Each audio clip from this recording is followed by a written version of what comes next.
Best way to answer, what's your expected salary? Isa sa pinaka-crucial na tanong sa job interview ang what's your expected salary. Kaya mahalagang strategic ang sagot mo. Hindi lang basta hulaan o ibigay ang unang numero na maisip mo. Hi, I'm Miel, one of the sourcing specialists here at Orbit for 4 years na.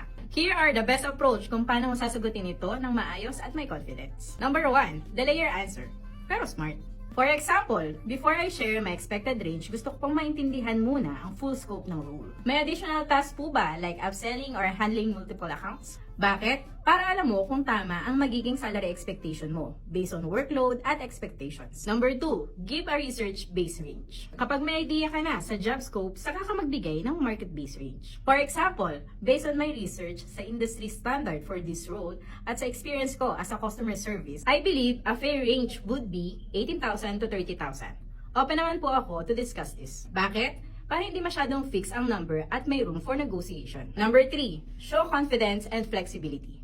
For example, of course, hindi lang po salary ang importante sa akin. Excited din po ako sa possible career growth at training opportunities sa company. Bakit? Para makita nila na hindi lang pera ang habol mo. Mahalaga rin sa'yo ang long-term career development. Final tips, do your research. Alamin ang market rate ng call center agent na may experience level mo. Give a range, huwag sobrang specific para may room for negotiation.